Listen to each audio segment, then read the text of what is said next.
Bonsoir à tous, quel plaisir de vous retrouver pour votre rendez-vous du jeudi 20h-21h Santé 10.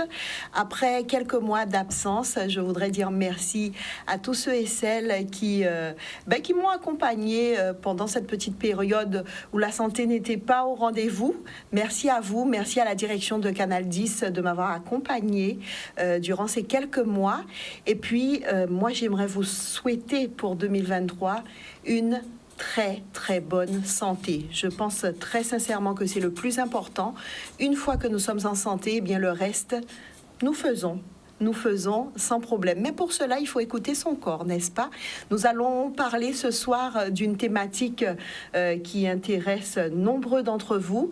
Oui, il y a eu la fête. Que s'est-il passé durant cette période pour que, 90% de la population soit en crise de foie, problèmes digestifs. Enfin, on va en parler avec des professionnels de santé.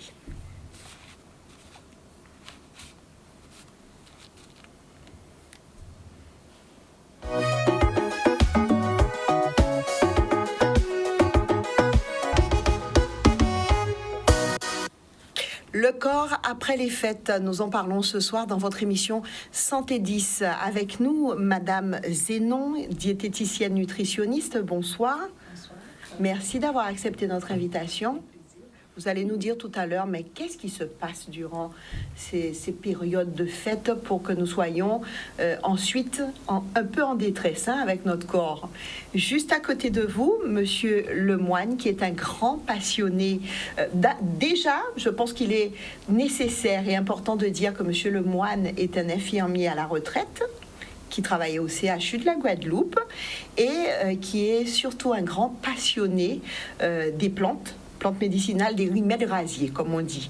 Donc, on va en parler tout à l'heure parce que là, je pense que nous sommes nombreux à en avoir besoin, Monsieur Lemoine. Mais alors, très nombreux. Bonsoir, merci d'être là. Et puis, le docteur Friseline Velayoudon, bonsoir. Bonsoir, Brigitte. Bonsoir à toutes celles et ceux qui nous écoutent.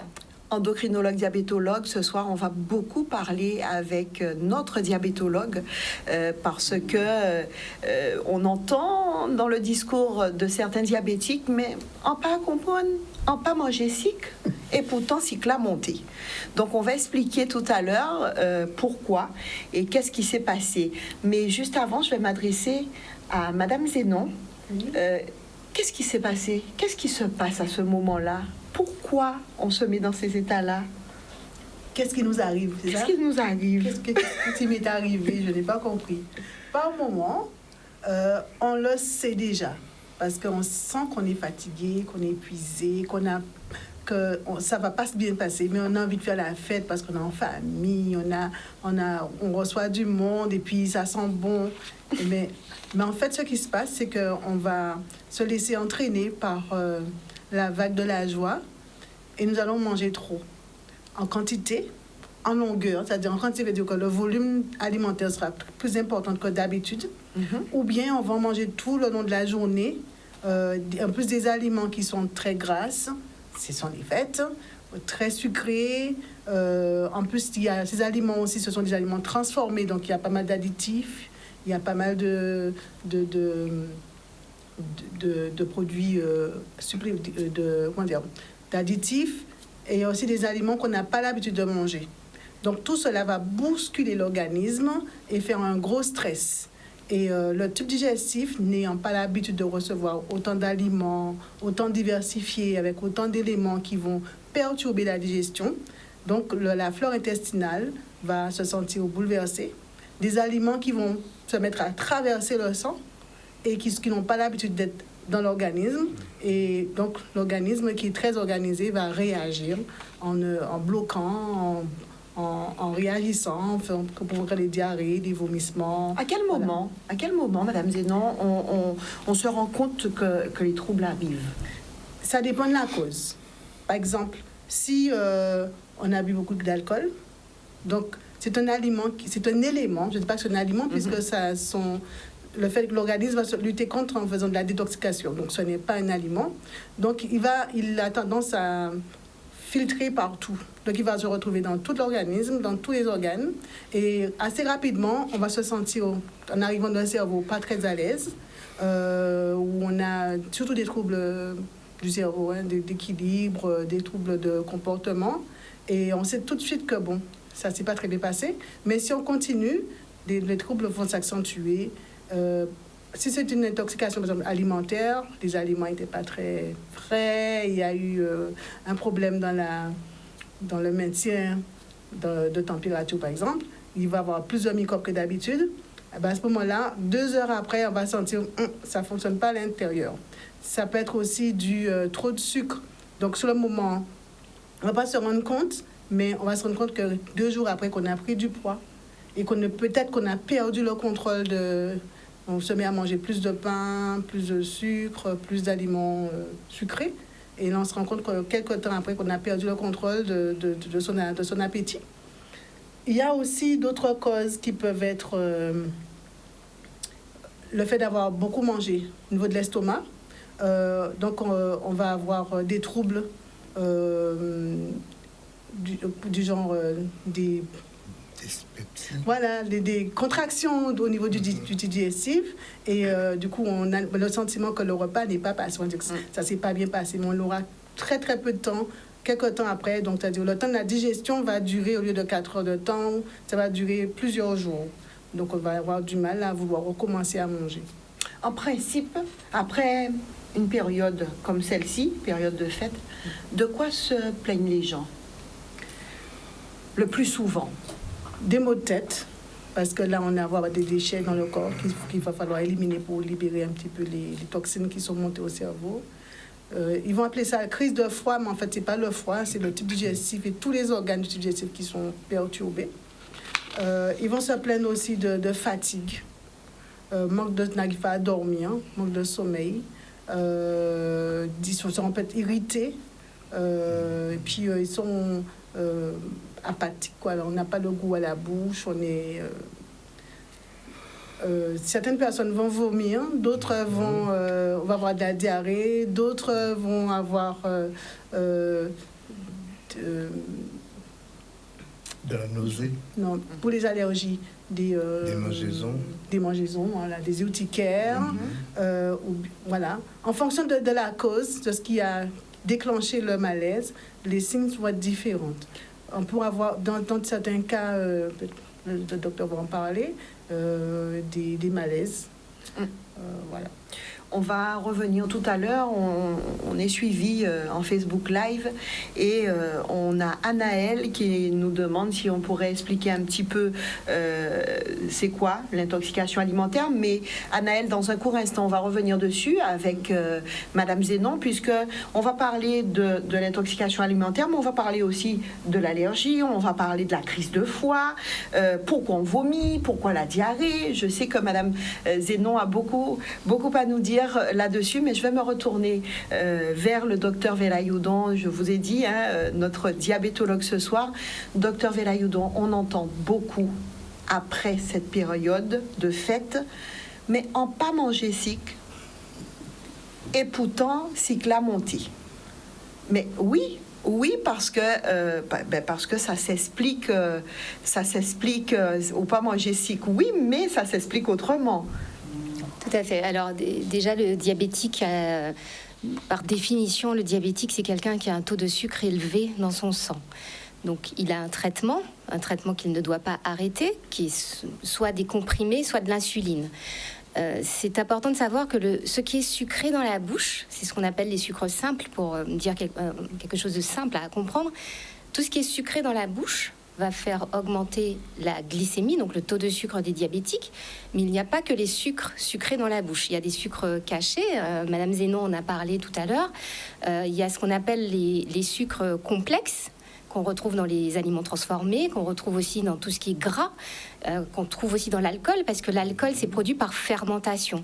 La fermentation produit du sucre. Donc l'alcool n'est pas sucré dans la bouche. Il y a des alcools plus ou moins sucrés, mais l'alcool va aussi emmener du sucre à notre corps. La graisse va aussi emmener du sucre dans le corps. Et donc, quand on prend lors des fêtes des petits toasts avec dessus du foie gras, du jambon pays, de la charcuterie, c'est aussi un apport en ce qu'on appelle des lipides. Et les lipides vont se transformer en d'autres produits. Ces produits peuvent se transformer en sucre. C'est ce qu'on appelle en fait la formation de sucre par le corps, une formation endogène. Et donc, c'est par ce biais que votre taux de sucre va augmenter. C'est parce que l'alimentation n'a pas été équilibrée. Souvent, on mange très peu de fibres. Les fibres, en fait, c'est ce qu'il y a dans les légumes, dans les crudités. Et les fibres ralentissent l'absorption du sucre. Et quand on n'en a pas, parce qu'on mange du pain blanc, tout ce qui est farine blanche, ça fait monter le sucre. Donc ça s'explique comme ça, et c'est pour ça qu'il faut être vigilant, même en période de fête, sur ce qu'on apporte à son corps. Il n'y a pas que le sucré, il y a aussi d'autres sucres cachés. À quel moment, docteur Velayoudon, un diabétique doit s'inquiéter après une période comme celle-ci et consulter rapidement son médecin? Alors, comme j'aime à le dire, il faut écouter son corps. On en a aussi parlé avec Madame Zénon. On a à peu près les mêmes signes. D'abord, il y a la fatigue. On boit beaucoup d'eau parce qu'on est déshydraté, parce que le sucre est augmenté dans le corps et que votre corps, il va réagir quand vous êtes intoxiqué au sucre, mais aussi intoxiqué aux lipides. Et donc, le corps va réagir. Il va réagir, en fait, comment ? Quand votre corps est déshydraté, il vous faut boire de l'eau. Donc, vous allez boire beaucoup d'eau, beaucoup plus qu'avant. Vous allez faire beaucoup pipi avec des réveils plus fréquents. On va être fatigué, on aura tendance à dormir beaucoup. Et puis surtout, on aura des nausées, des vomissements, mal au ventre. Et là, c'est un stade qui est quand même un peu sévère, puisque ça veut dire que votre corps n'arrive plus à se débarrasser de cet excès de sucre quand on est diabétique, parce que l'insuline que vous produisez normalement pour faire baisser le sucre, votre corps, en fait, n'en a plus assez, et cette insuline n'arrive plus à se débarrasser de cette intoxication au sucre. Et donc parfois il y a un amaigrissement. Donc tous ces petits signes-là qui n'existaient pas avant doivent vous faire vous alerter et consulter votre médecin traitant, vérifier votre taux de sucre. Et c'est important surtout de ne jamais arrêter son insuline quand on a un traitement par insuline. Parce que souvent on se dit, je ne mange pas, et donc du coup j'arrête mon insuline, mais il faut savoir que l'insuline, vous en avez besoin. Et donc il faut absolument consulter à ce moment-là. Qu'est-ce qu'un diabétique doit faire, docteur, après les fêtes, pour équilibrer son sucre? Alors je dirais qu'il y a trois piliers importants. Le premier pilier, c'est de s'hydrater. On s'hydrate avec de l'eau. Donc les boissons, la seule boisson indispensable à la vie, ça reste l'eau. Donc on s'hydrate avec de l'eau. Il faut, on va dire en moyenne, pour donner une idée, c'est entre 8 et 10 verres d'eau par jour. Donc tous les jours, il faut s'hydrater. Le deuxième pilier, c'est d'arrêter des apports en sucre simple. C'est tout ce qui est sucré dans la bouche. Donc les gâteaux, la pâtisserie. Quand on a un diabète après les fêtes, qu'on a fait un excès, il faut quand même reprendre en main ce qu'on apporte à son corps. Donc, toute l'alimentation doit être quand même rééquilibrée. Je pense que Madame Zénon va en parler tout à l'heure. Il faut apporter des fibres et il faut diminuer ces sucres simples. Et le troisième pilier, c'est bouger. Qu'est-ce qui utilise le sucre? Les muscles. Donc, il faut faire bouger vos muscles, vos articulations. Et donc, il faut faire de l'activité physique. L'activité physique, ce n'est pas l'activité sportive, c'est faire bouger le corps. Donc, marcher, prendre des escaliers, faire le ménage, faire le jardinage. Et si, effectivement, il y a une prise de poids et qu'il y a des problèmes ponctuels qui nécessitent une activité sportive, il faut vous faire accompagner, puisque l'activité sportive, maintenant, ça se prescrit. Donc, il y a une évaluation. Enfin, c'est important. Donc, les trois piliers, s'hydrater, boire de l'eau, corriger son alimentation, et ça, je pense qu'on va en parler tout à l'heure. En gros, c'est supprimer tout ce qui est gras, tout ce qui est sucré, et privilégier les fibres. Et troisièmement, reprendre une activité physique régulière, donc 150 minutes par semaine, pour qu'on puisse reprendre une activité au niveau du corps. On va revenir tout à l'heure sur vraiment la partie comment s'alimenter après les fêtes. Alors, en règle générale, pour tout un chacun, mais pour le diabétique particulièrement. Monsieur Lemoine, qu'est-ce qu'on a dans le jardin pour nous aider à aller mieux après cette période? Il faut savoir, je disais tout à l'heure à Madame Zénon et à Madame le docteur Velayoudon, que le corps, c'est la centrale d'énergie qui produit la santé. Donc, quand le corps est impacté par le dysfonctionnement dont on vient de parler, dysfonctionnement du métabolisme des aliments, alors cela crée un désordre. Et pour réguler ce désordre, nous avons des plantes. Nous avons des plantes qui peuvent nous aider. Autour des maisons, nos grands-mères utilisaient ces plantes. Et c'est ainsi que nous-mêmes, nous pouvons utiliser ces plantes pour réguler, par exemple, le vomissement. On a le gingembre. Les gens qui ont la nausée, ils peuvent utiliser des rondelles de gingembre alors, pour pouvoir réguler effectivement les vomissements. Alors, on a récupéré, Monsieur Lemoine, quelques photos dans ce que vous nous aviez envoyé la dernière fois. Est-ce qu'on peut partager avec ces photos-là, nous dire si on a des plantes qui seraient bien et qui pourraient nous aider et pourquoi ces plantes pourraient nous aider? On va commencer par cette image-là. Alors là, on a de l'orthosiphon. L'orthosiphon, c'est cette plante qu'on appelle babichachat. Qu'est-ce que cette plante peut faire, surtout dans l'organisme?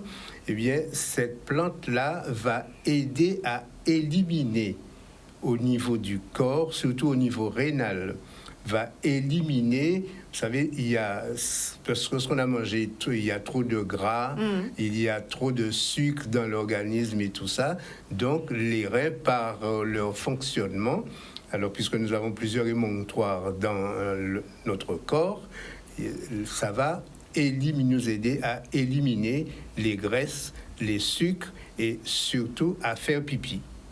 Parce que Madame le docteur Villayon nous parlait tout à l'heure qu'on va faire pipi beaucoup plus. Eh bien, l'orthosiphon, c'est une plante qui draine, qui détoxifie les reins. Ici, nous avons l'anis. Nos grands-mères utilisaient souvent cet anis pour les douleurs, les spasmes intestinaux. Donc, nous l'appelons en créole l'ani. Donc, et lorsque les gens souffrent, par exemple, de douleurs, de maux de ventre, il y a des macérations que l'on fait avec l'anis dans de l'alcool. Mais là, dans ce cas-là, puisque l'on est déjà saturé en alcool, il ne faudrait pas faire la macération alcoolique. Il faudrait plus faire un thé. Là, nous avons le tamarin. Le tamarin, le tamarinier, bien cette plante-là, on peut faire du jus avec les fruits, mais surtout les feuilles. Les feuilles de tamarin permettent effectivement aussi de juguler au niveau du foie.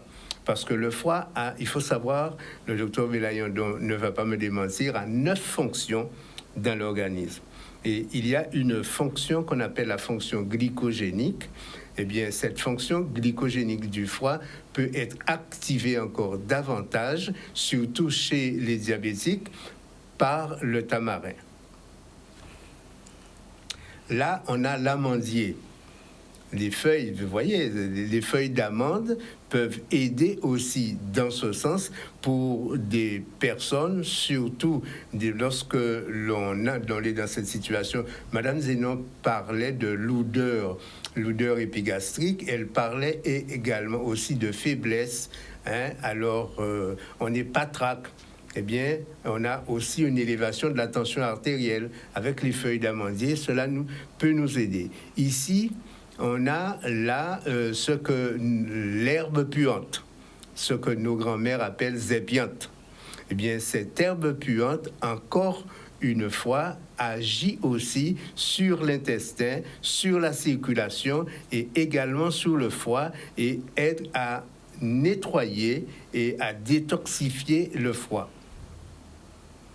Alors ici, là, cette plante-là, je ne vois pas trop bien cette photo. Je vois pas tout. Ça, c'est le curcuma, Curcuma longa. Eh bien, le curcuma, c'est une plante un anti-inflammatoire. un anti-inflammatoire, et lorsque les muqueuses par l'alcool sont touchées, il y a de l'inflammation, et pour pouvoir aider, eh bien, le curcuma va permettre au corps, effectivement, la muqueuse, surtout la muqueuse intestinale, la muqueuse de l'estomac, va pouvoir aider comme un pansement, et cela va pouvoir aider à aller mieux. Là, voilà le fameux gingembre dont je parlais tout à l'heure. Bien, c'est ça qui empêche la nausée, les vomissements, qui freinent cela. Là, c'est le papayer. Eh bien, le papayer, on est en baisse de forme. On a une perte d'énergie. Les feuilles de papaye, surtout les jeunes feuilles de papaye, on peut faire une infusion avec, et cela nous requinque, nous redonne cette énergie que nous avons perdue. Et voilà une plante maintenant qui est très très utilisée pour le froid. Les graines en bas-feuilles, surtout lorsqu'on a bu trop d'alcool, on aura mangé du gras, et le foie se trouve impacté. Et cette fonction, plusieurs fonctions du foie, eh bien, sont touchées. Et là, cela nous aide, cette plante-là, à aider le foie à mieux fonctionner. Et voilà cette plante, l'aloe vera, surtout qui aide à métaboliser la surcharge de l'alcool dans l'organisme. Cela permet d'éliminer beaucoup plus vite. On va s'arrêter là, Daniel à la réalisation de cette émission ce soir. Madame Zénon qui sourit parce qu'elle écoutait avec attention ce que disait Monsieur Lemoine, puisqu'il vous arrive d'ailleurs de beaucoup travailler ensemble, Monsieur Lemoine et Madame Zénon. Madame Zénon, Anaëlle nous demandait est-ce qu'on pouvait s'arrêter sur ce que c'était l'intoxication alimentaire. L'intoxication alimentaire se définit par le fait que on va consommer un aliment qui a été dans lequel les microbes se sont multipliés. C'est dû au fait que l'aliment n'a pas été soit stocké comme il fallait ou préparé suffisamment, porté à une température suffisamment élevée pour désintoxiquer un petit peu, enlever les microbes, ou bien on n'a pas respecté la chaîne du foie. Mais il y a une multiplication alimentaire de microbes dans cet aliment qui va provoquer une introduction de microbes dans l'organisme, et le système immunitaire va réagir en cherchant à se débarrasser de cela. Mais ces microbes, on peut en consommer aussi parce qu'on va manger plus que d'habitude des aliments par rapport au volume. Donc, on aura beaucoup plus de microbes. Donc, le nombre de microbes présents dans l'intestin sera plus élevé que d'habitude. Donc, ils vont pouvoir rentrer, passer à travers la barrière intestinale et rentrer dans le sang et provoquer cette réaction immunitaire de défense immunitaire. Madame Zénon, on peut dire que parfois les gens prennent des risques et brutalisent un peu leur corps. On pourrait dire ça comme ça. En fait, le fait de manger trop d'un seul coup, sans se préparer, sans qu'il y ait... on arrive sur les fêtes-là et puis on n'a pas préparé en diminuant ses apports, en augmentant ses légumes, en renforçant son système immunitaire. Et on arrive avec des aliments qui sont très sucrés, donc qui vont demander, faire un appel d'eau. Ça va modifier tout le système de la machine intérieure, et on va consommer beaucoup plus de protéines, donc pas étonnant d'avoir des crises de gouttes quelque temps après. On va modifier aussi, on va consommer beaucoup d'alcool, tous ces éléments associés les unes aux autres, va créer un stress à l'organisme, un gros stress, et l'organisme ne saura pas comment réagir, donc il s'exprime à travers les douleurs. Bon, alors qu'est-ce qu'il faut faire pour y remédier? Voilà, nous aimons donner des solutions. Nous aimons dire aux téléspectateurs dans cette émission Santé 10, qu'est-ce qu'il faudrait faire pour vous aider, pour ne plus tomber dans l'excès, pour ne pas aller mal. Donc, qu'est-ce qu'on doit faire pour y remédier? Pour y remédier, il faut se préparer. Pendant l'année, en Guadeloupe, il y a des fêtes tout le temps. Donc, entre deux fêtes, préparer la prochaine fête. Donc, on va essayer de rééquilibrer son alimentation, consommer beaucoup plus de légumes, hydrater comme il faut, boire beaucoup d'eau, manger des fruits pour apporter des vitamines, enrichir son corps et choisir et diminuer les aliments qui sont source de contrariété, par exemple les mauvaises graisses, les graisses saturées, par exemple, on les connaît. Préférer des huiles qui apportent des meilleurs des acides gras, en fait. Par exemple, l'huile d'olive, manger des avocats, c'est la saison. Prendre de l'huile de colza, diminuer aussi les quantités. Mais on n'a pas besoin des tonnes parce qu'ils sont très énergétiques. Manger des aliments de saison. Prendre le temps de consommer nos racines, nos féculents, elles sont meilleures que celles qui sont sont raffinées, d'arrêter d'aller cueillir dans les boîtes les aliments, de les prendre plutôt dans les arbres, c'est-à-dire manger des choses beaucoup plus naturelles et veiller à la quantité et adapter aussi à son programme alimentaire. On sait si on est insuffisant rénal, on sait si on est diabétique, on a de l'hypertension artérielle, donc on va veiller à la quantité de sel, on va veiller à la quantité de féculents, on va écouter les conseils qu'on nous donne. Parce que prévenir vaut mieux que guérir. Parce qu'une fois qu'on est malade, on ne sait pas quand on va s'en sortir. Et on se rend compte aussi qu'après les fêtes, la quantité de personnes malades qui ne se portent pas bien sont de plus en plus importantes. Donc, on sait très bien que c'est en lien avec les repas excessifs et les repas de fête. Donc, pendant la période de fête, à ce moment-là, on va quand même, on va pas se lâcher sous les aliments. On va garder un comportement. Attention, on va boire un peu d'eau avant de manger pour ne pas trop manger en quantité. On va peut-être prendre le temps d'apprécier ce que l'on mange en mastiquant plus longuement, en préparant de jolies assiettes, en aérant son assiette. On va mettre tout dans l'assiette d'un coup, mais on va quand même espacer les choses pour que ce soit joli et apprécier au niveau des saveurs, le sentir, rechercher les saveurs. À ce moment-là, les 20 minutes de satiété seront vite arrivées et on pourra attendre le prochain repas. Moi, je dis qu'on a quand même 21 repas, 3 fois 7, 21 repas à consommer sur une semaine.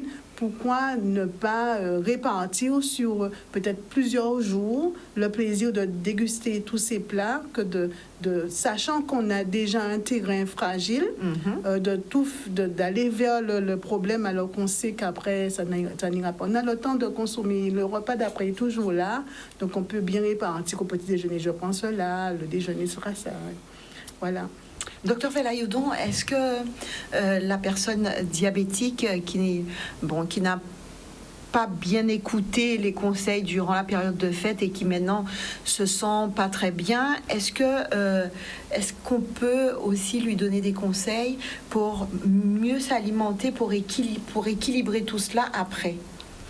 Alors, j'ai envie de dire que la personne qui a un diabète, on ne lui donne pas de régime. On lui donne une alimentation équilibrée, comme on vient de le voir avec Madame Zénon. Et c'est important de rééquilibrer les apports des différents nutriments qu'on va apporter à l'organisme. Et je suis tout à fait d'accord, Brigitte, qu'on a tendance à agresser notre corps. Il faut être bienveillant avec les autres, on entend ça tout le temps, mais il faut aussi d'abord être bienveillant avec soi-même, avec son corps. Il faut prendre soin de son corps. Et prendre soin de son corps, c'est comme les hommes et les femmes qui soignent leur automobile. C'est l'extérieur, mais c'est aussi l'intérieur. Donc on va mettre de l'huile dans le moteur, de l'essence. Il faut faire attention à ce qu'on amène à son corps.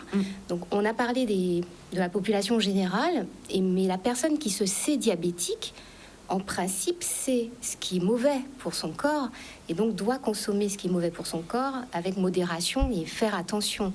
Et donc c'est vrai qu'il y a des comportements un peu parfois suicidaires, ou simplement parce que les personnes sont pas bien, parce qu'on a aussi la santé mentale. Vivre avec un diabète, c'est compliqué. On a l'étiquette diabète, donc ça veut dire que pendant la soirée, ça c'est interdit, ça c'est interdit. Il y a beaucoup de personnes qui n'en parlent pas, donc il faut aussi prendre en compte un peu tout ça. Et j'ai envie de dire qu'avant les fêtes, c'est vrai qu'il faut modifier son alimentation, mais il faut faire le point aussi avec son médecin, faire le point de son bilan. Comment est mon bilan avant les fêtes? Est-ce que je peux avoir un petit rappel de ce que je dois prendre, ce qui est autorisé, en quelle quantité, revoir le traitement, les médicaments qu'on prend. Donc ça se prépare. Et c'est vrai qu'après les fêtes, mais c'est pareil. Il y a les bonnes résolutions de la nouvelle année, et donc il faut aussi faire un check-up de son corps pour voir ce qui ne va pas. En fait, en tant que diabétologue, ce qui est important comme message, c'est vraiment d'éviter d'arriver dans des catastrophes, dans des urgences médicales qui sont évitables. Donc, écouter son corps, consulter tout de suite quand ça ne va pas, pour éviter d'arriver aux urgences ou d'avoir des états, comme on dit, de coma diabétique, et qui sont évitables. Et je pense qu'on en voit encore beaucoup parce que les personnes ne savent pas. Simplement n'ont pas la connaissance de ce qui est bon pour leur corps, de ce qui est mauvais, des signes. Voilà, on a beaucoup de personnes qui, par exemple, quand elles ont mal au ventre, elles arrêtent leur traitement. Et elles se disent, ça ira mieux. Non, ça ira pas mieux, parce que si vous avez mal au ventre, c'est qu'il se passe quelque chose. Donc, vous arrêtez le traitement, mais le diabète, il est encore là, il n'est pas parti. Donc, qu'est-ce qui va traiter le diabète? Donc, cet engrenage après dans lequel ils sont, mais ils sont perdus et ils s'en sortent pas. Il y a un sentiment de culpabilité parce qu'on a arrêté le traitement, donc on va pas voir le médecin parce qu'on va se faire disputer. Et donc, tout ça, ce sont des comportements qu'il faut effectivement qu'on change. Ça se prépare avant les fêtes, pendant les fêtes et après les fêtes.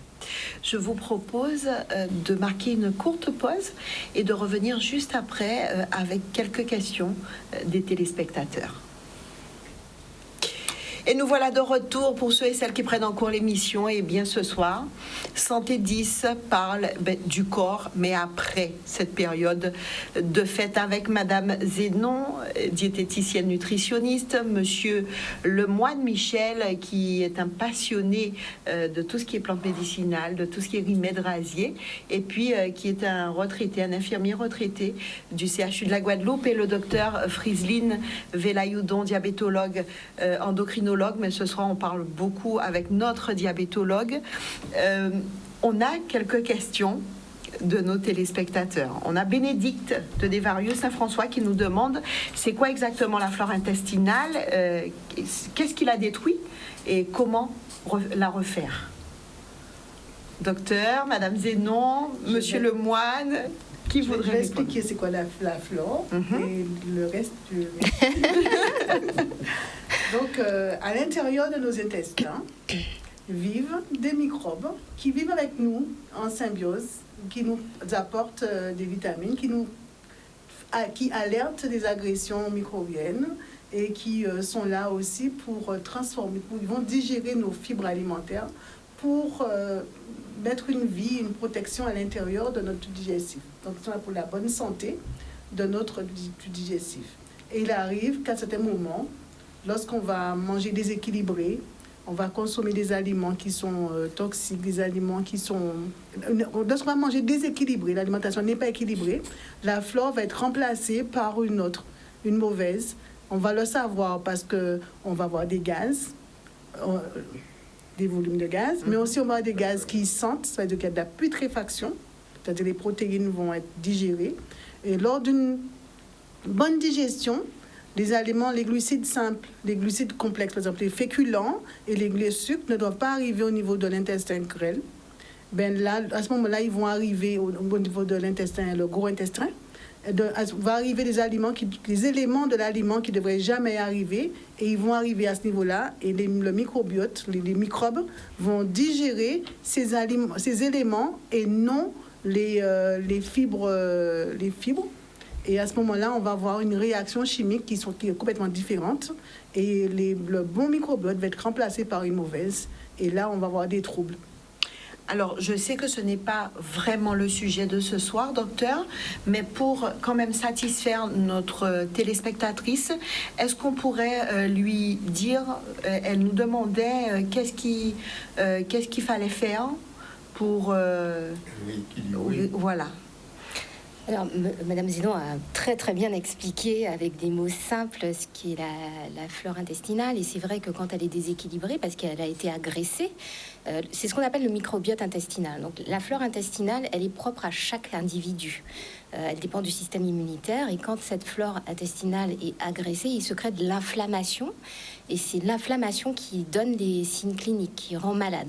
Donc, il faut rééquilibrer cette flore intestinale. Donc, la première des choses à faire, c'est d'arrêter ce qui agresse. Donc si c'est une mauvaise alimentation, il faut rééquilibrer l'alimentation. Il y a parfois des probiotiques qu'on peut prescrire, enfin qu'on peut conseiller, puisque ça ne se prescrit pas, ce n'est pas remboursé, mais il y a des probiotiques qui sont des bactéries qu'on peut prendre, qu'on trouve à la pharmacie et qui sont de souches complètement différentes et qui peuvent vous aider à rééquilibrer votre flore intestinale et puis vous faire vous sentir mieux. Mais la première des choses, c'est modifier l'alimentation, combattre en fait ce qui a créé l'inflammation, et parfois ça peut être autre chose. Donc c'est vrai qu'il faut de toute façon toujours consulter avant de se dire je vais faire moi-même des changements, mais il faut être accompagné. Donc les nutritionnistes sont là pour ça. Vous avez des médecins en fait qui font aussi des bilans du microbiote intestinal avec une évaluation à l'interrogatoire, avec un dosage dans les selles. On va vous faire un recueil de selles, le caca en gros, pour voir un petit peu qu'est-ce qu'il y a comme déséquilibre dans vos selles, et puis vous proposez différents probiotiques adaptés à chaque personne. Et ça permet d'équilibrer. Très bien. On a Adolphe qui est de Fond Cacao à Capesterre qui nous dit, bon alors, en vrai des la goutte sérieux en fin d'année là, des pibes là pas bon. En bouleversé, Antini Sayoka crié zégré, bouche là en main, tout bonnement, en te demandé qu'à pour faire pour aimer. Déjà, faut pas être boire tout ça à la goutte, non? Il n'a pas respecté la dose. Il est vécu d'être trop. Et trop souvent. Après, non, mais... on veut bien répondre à la question, mais s'il promet de ne pas recommencer, parce que maintenant qu'il sait ce qui a causé ça, parce qu'il le dit lui-même, donc j'espère qu'il ne recommencera pas. Il faut faire un jeûne, un jeûne au niveau de l'alcool, parce qu'il y a des plantes qui peuvent l'aider dans ce sens. Par exemple, qui peut aider le froid. Il faut déjà une alimentation beaucoup plus équilibrée, par exemple, beaucoup de fruits et de légumes verts. Je pense au giromon, qui a une activité hépatoprotectrice. Il y a l'ail et l'huile d'olive, comme disait Madame Zénon, sont conseillés dans ces cas-là. Mais il faut limiter les graisses, surtout les graisses cuites, les fritures. Et pas d'alcool, pas d'alcool, pas de charcuterie, pas de laitage, et surtout de façon générale, pas de repas copieux, pas de repas alcoolisés, et consulter son médecin, car si les symptômes persistent et s'aggravent, il faut surtout aller voir son médecin traitant. Mais pour pouvoir nettoyer le froid, de temps en temps, il y a une boisson très simple que l'on peut préparer. On peut mélanger le jus de pamplemousse pressé à celui d'un demi-citron et ajouter une cuillerée à soupe d'huile d'olive et de gingembre frais et 2 gousses d'ail écrasées. Oui, monsieur le moine. Ouh là là, il faut pouvoir boire ça. Ainsi, cela va désengorger le froid et permettre à cette personne de retrouver un froid beaucoup plus on peut répéter qu'est-ce qu'il faut mettre dedans, parce que moi je connais quelqu'un qui devrait noter. Et dit qu'elle devrait noter ce qu'il faut faire. Alors on doit prendre. Alors, mélanger le jus de pamplemousse pressé. À celui d'un demi-citron. Et je dis citron, mais surtout citron créole. Très bien. Citron créole. Ajoutez une cuillerée à soupe d'huile d'olive et de gingembre frais et 2 gousses d'ail écrasées. Bien mélangé et à boire pendant 1 semaine. Oui. C'est important de préciser que c'est vrai que ce sont des conseils chez la personne qui n'a pas de pathologie.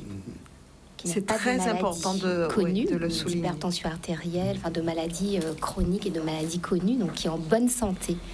parce que donc, c'est vrai que le pamplemousse est contre-indiqué avec certains médicaments, par exemple. Donc le prendre tous les jours, enfin voilà. Donc c'est important de bien le signaler, à la population. Il faut être en bonne santé. En bonne santé. Voilà, parce que si si on a quelque chose, vaut mieux en parler avec son médecin et prendre les conseils du médecin. En attendant de voir le médecin, la personne pourrait déjà commencer à manger hydraté. Supprimer un peu la plupart des aliments qui vont continuer à lui mettre des aigreurs, mais déjà commencer à boire beaucoup d'eau, cela permettra d'éliminer des déchets. Il va consommer aussi des légumes, des jus de légumes, des fruits, ceux qui sont pas trop sucrés.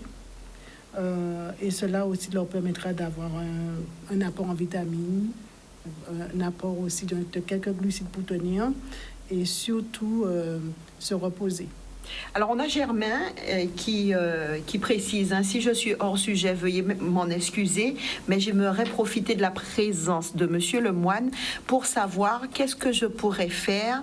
J'ai des problèmes de gaz, mon ventre devient très dur, ça fait très mal et je sais pertinemment que c'est un problème de gaz. Alors là, de toutes les façons, il faut que cette personne-là revoie son alimentation parce qu'il y a au niveau des aliments, il y a des nutriments qui génèrent des gaz. Est-ce qu'il y a une constipation? Des fois, lorsque les gens ne défèquent pas chaque jour, cela crée aussi des ballonnements. Quand il est parlé il y a des plantes qui sont effectivement carminatives. Par exemple, il y a le patchouli. Le patchouli, c'est qui? Le patchouli. Oui. Et ça n'a pas un autre nom? Non, ça s'appelle le patchouli. Ça s'appelle le patchouli. Et on a ça chez nous? Si, c'est commun. Le patchouli, une infusion de patchouli, ça peut dégonfler. Il y a aussi la brisée. La brisée qu'on appelle 3 tasses, ou brisée, qu'on appelle aussi en créole dégonflé.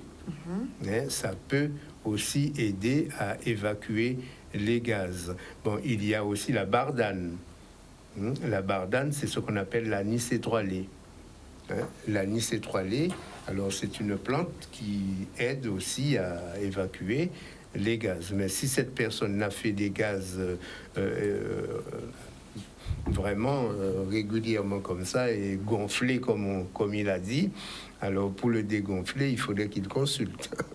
Il faudrait qu'il fasse vraiment, parce qu'il y a une mauvaise digestion.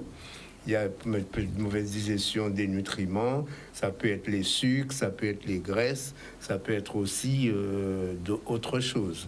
Parce qu'il faudrait qu'il fasse des recherches, un bilan à ce sujet-là, pour savoir qu'est-ce qui génère ces gaz. Messieurs, dames, vous savez qu'on est déjà à la fin de notre émission. Ça va très, très vite. Docteur Velayoudon, sincèrement, dites-nous la vérité. Est-ce que vous avez eu énormément de patients qui sont venus vers vous après les fêtes? Et malheureusement, oui. Et c'est vrai que les urgences, vous entendez, les urgences sont saturées. Et aux urgences, il y a énormément de diabétiques qu'on ne peut pas toujours prendre en hospitalisation. Et on est très inquiet parce que ça veut dire que les messages ne passent pas. Il y a quelque chose qui ne passe pas. Est-ce que l'information ne passe pas? Mais il y a énormément de décompensation de diabète. Il n'y a pas d'âge parce qu'on voit à la fois des jeunes comme des personnes âgées. Et oui, on a effectivement un afflux très important de personnes diabétiques qui sont en décompensation, parce que dès lors qu'on décompense le diabète, le sucre, il se transforme en acide. Et le corps, après, une fois qu'il y a de l'acide, il ne peut plus s'en débarrasser. Il faut l'aider, il faut être perfusé, il faut mettre de l'insuline en perfusion.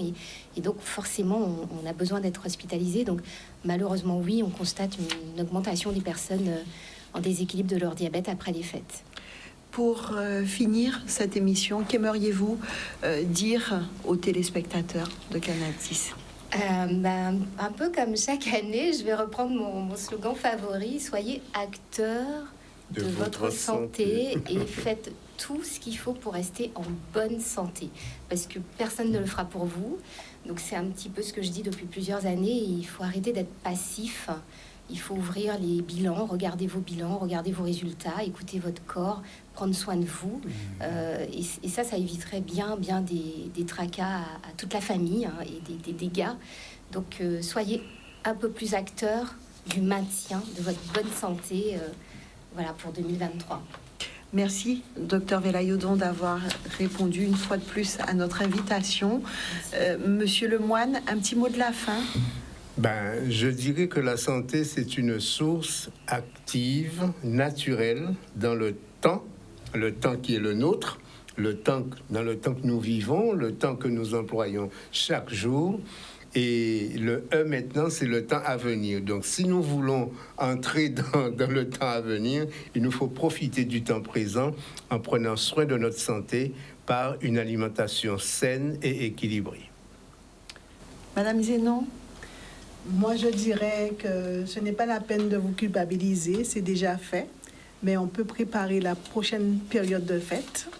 Il est très important de pouvoir prendre soin de sa santé, même pendant les périodes de fête, les périodes où on se restaure un peu plus, mais seulement, faites attention, il faut équilibrer son alimentation et il faut éviter les abus successifs. Okay? Le système digestif joue un rôle crucial dans notre immunité et notre bien-être en général, et il est essentiel de le maintenir en bonne santé pour prévenir notre santé globale. Merci beaucoup, Madame Zénon. Merci, Monsieur Lemoine. Merci, Docteur Velayoudon. Merci à Daniel, à la réalisation. J'aimerais à nouveau vous dire que votre santé est une priorité. Donc, bonne santé à vous pour cette année 2023. J'aimerais faire un petit coucou à Valérie, qui, pendant mon absence, a présenté une émission Santé 10. Je lui fais un petit coucou. Je sais que c'est une fidèle, qu'elle est devant la télé. Donc, merci. Et puis, nous, on se donne rendez-vous jeudi pour une nouvelle thématique. Merci.